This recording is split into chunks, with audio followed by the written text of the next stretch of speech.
Hare Krishna, dear devotees, Dandavat Pranam to all. So today we are reading from the book Kṛṣṇa, the Supreme Personality of Godhead, written by His Divine Grace A.C. Bhaktivedanta Swami Śrila Prabhupāda. Now we are starting with chapter 15, the killing of Dhenukasura. In this way, Shri Krishna, along with his elder brother Balaram, passed the childhood age known as Kaumara and stepped into the age of Pauganda, from 6th year up to the 10th. At that time, all the cowherd men conferred and agreed to give those boys who had passed their 5th year charge of cows in the pasturing ground. Given charge of the cows, Krishna and Balaram traversed Vrindavan, purifying the land with their lotus footprints. Accompanied by the cowherd boys and Balaram, Krishna brought forward the cows and played on his flute as he entered the forest of Vrindavan, which was full of flowers, vegetables, and pasturing ground. The Vrindavan forest was as sanctified as the clear mind of a devotee who was full of bees, flowers, and fruits.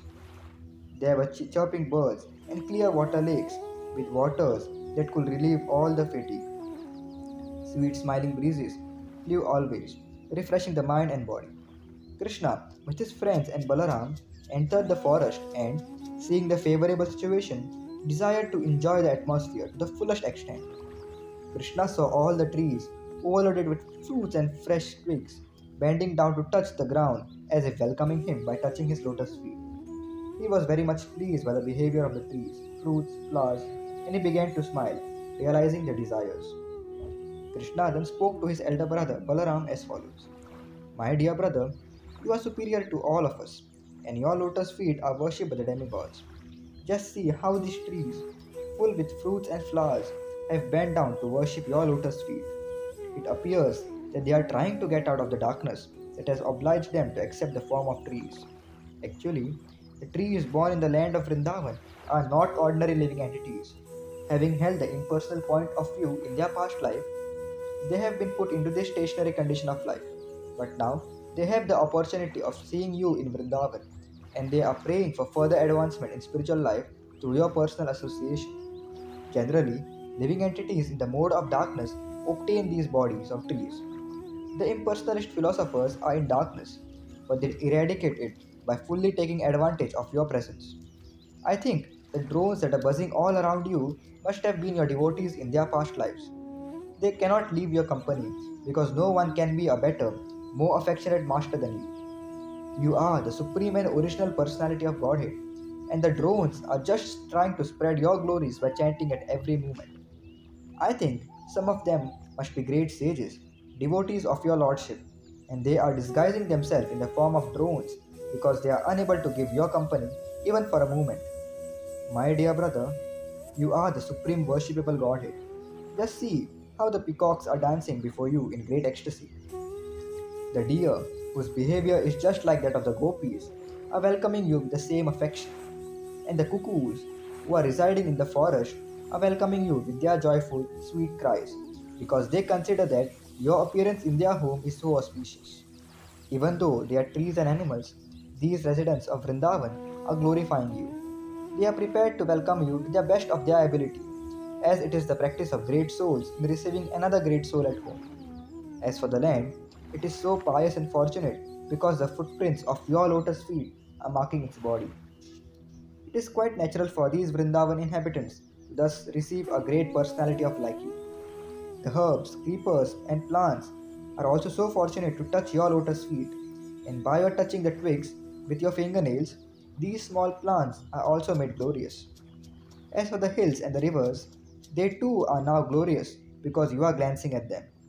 Above all, the damsels of Raja, the gopis, are the most glorious because you embrace them with your strong arms, being attracted by their beauty.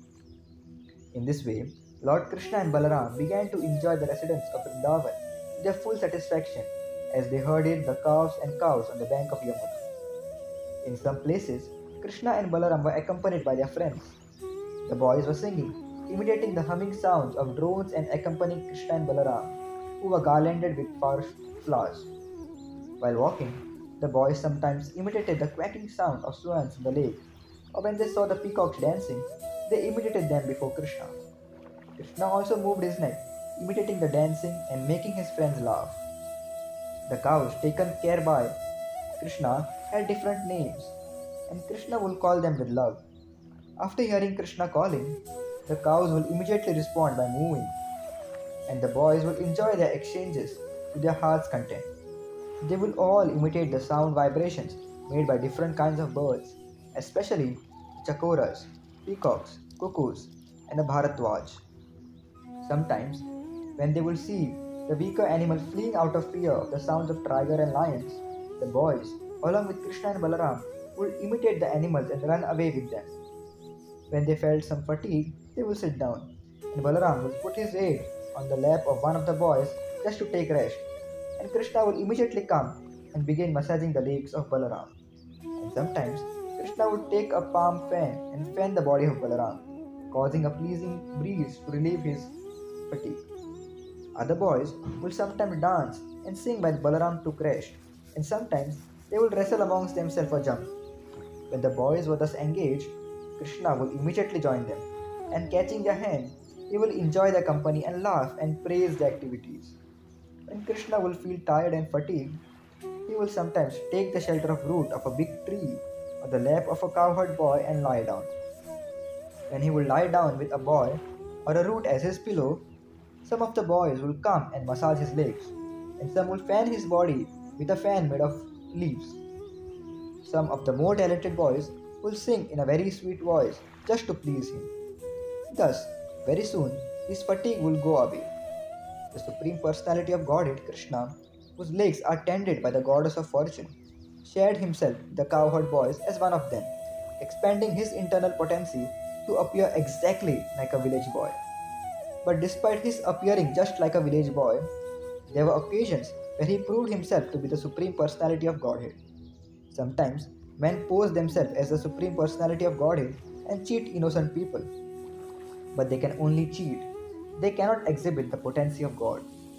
While Kṛṣṇa was thus engaged in his transcendental pastimes, exhibiting his internal potency in the company of the supermost fortunate cowherd boys, there occurred another chance for him to exhibit the superhuman powers of Godhead.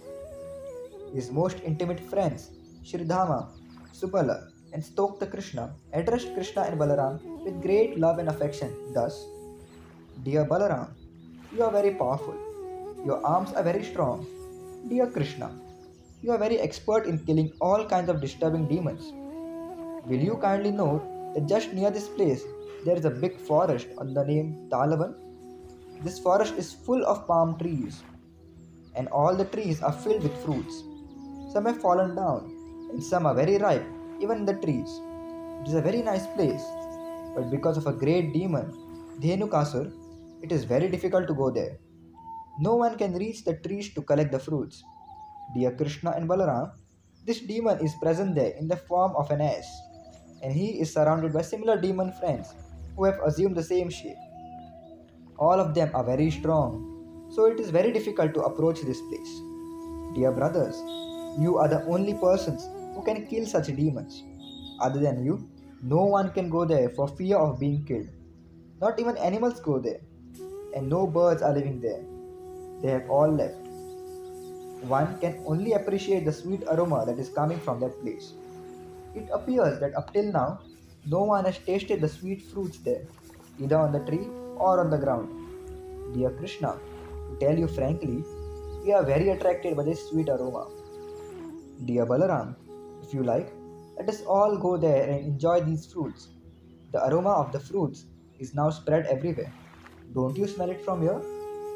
When Balaram and Kṛṣṇa were thus petitioned by their intimate friends, they were inclined to please them, and with smiling faces, they proceeded towards the forest, surrounded by all their friends. Immediately upon entering Talavan, Balaram began to yank the trees with his arms, exhibiting the strength of an elephant. Because of this jerking, all the ripe fruits fell down on the ground. Upon hearing the sound of falling fruits, the demon Dhenukasura, who was living there in the form of an ass, approached with great force, shaking the whole field so that all the trees moved as if there was an earthquake. The demon appeared before Balaram and kicked his chest with hind legs. At first, Balaram did not say anything, but with great anger, the demon kicked him again more vehemently. This time, Balaram immediately caught hold of his legs with one hand and wheeling him around, threw him into the treetops. While he was being wheeled around by Balaram, the demon lost his life. Balaram threw the demon into the biggest palm tree about. The demon's body was so heavy that the palm tree fell upon the other trees and several fell down. It appeared as if a great hurricane was passing through the forest and all the trees were falling down one after another. This exhibition of extraordinary strength is not astonishing because Balaram is the personality of Godhead known as Ananta Sheshanag, who is holding all the planets on hoods of his millions of heads. He maintains the whole cosmic manifestation exactly as horizontal and vertical threads hold the weaving of a cloth. After the demon had been thrown into the trees, all the friends and associates of Dhenukasura immediately assembled and attacked Lord Balaram and Kṛṣṇa with great force. They were determined to retaliate and avenge the death of their friend. But Kṛṣṇa and Balaram caught each of these asses by the hind legs and exactly in the same way wheeled them around. Thus, they killed all of them and threw them into the palm trees. Because of the dead bodies of the asses, there was a panoramic scene. It appeared as if clouds of various colors were assembled in the trees. Hearing of this great incident, the demigods from the higher planets showered flowers upon Kṛṣṇa and Balaram and beat their drums and offered devotional prayers. A few days after killing Dhenukasura, people began to come into the Talvan forest to collect the fruits, and animals began to return without fear to feed on their nice grasses growing there. Just by chanting or hearing these transcendental activities and pastimes of these brothers, Kṛṣṇa and Balaram, one can amass pious activities. When Kṛṣṇa and Balaram entered the village of Vrindavan along with their friends, they played their flutes, and the boys praised their uncommon activities in the forest. Their faces were decorated with tilak and smeared with the dust raised by the cows, and Kṛṣṇa's head was decorated with a peacock feather. Both he and Balaram played their flutes, and the young gopis were joyous to see Kṛṣṇa returning home. All the gopis in Vrindavan remained very morose on account of Kṛṣṇa's absence. All day they were thinking of Kṛṣṇa in the forest or of him herding cows in the pasture. When they saw Kṛṣṇa returning, all their anxieties were immediately relieved, and they began to look at his face the way drones hover around the honey of the lotus flower. When Kṛṣṇa entered the village, the young gopis smiled and laughed. Kṛṣṇa, while playing the flute, enjoyed the beautiful smiling faces of gopis. Then Kṛṣṇa and Balaram were immediately received by their affectionate mothers, Yashoda and Rohini, who, according to the time's demands, began to fulfill the desires of their affectionate sons. Simultaneously, the mothers rendered service and bestowed benediction upon their transcendental sons. They took care of their children by bathing them and dressing them very nicely. Kṛṣṇa was dressed in yellowish garments, and Balaram was dressed in bluish garments, and they were given all sorts of ornaments and flower garlands. Being relieved on the fatigue of their day's work in pasturing ground, they looked refreshed and very beautiful. They were given palatable dishes by their mothers, and they pleasantly ate everything. After eating, they were seated very nicely on a clean bedding, and the mothers began to sing various songs of their activities. As soon as they lay down on the bedding, they very quickly fell fast asleep. In this way, Kṛṣṇa and Balaram used to enjoy Vrindavan life as cowherd boys. Sometimes Kṛṣṇa used to go with his boyfriends and Balaram, and sometimes he used to go alone with his friends to the bank of Yamuna and tend the cows. Gradually, summer season arrived, and one day, while in the field, the boys and cows became very thirsty and began to drink the water of Yamuna. The river, however, had been made poisonous by the venom of great serpent known as Kaliya. Because the water was so poisonous, the boys and cows became visibly affected immediately after drinking. They suddenly fell down on the ground, apparently dead, and Kṛṣṇa, who is the life of all that lives, simply cast his merciful glance over them, and all the boys and cows regained the consciousness and began to look at one another with great astonishment. They could understand that by drinking the water of Yamuna, they had died, and that the merciful glance of Kṛṣṇa had restored their lives. Thus, they appreciated the mystic powers of Kṛṣṇa, who is known as Yogeshwara, the master of all mystic yogis. Thus ends the Bhaktivedanta purport of the 15th chapter of Kṛṣṇa, killing of Dhenukasura. Thank you very much. Hare Krishna.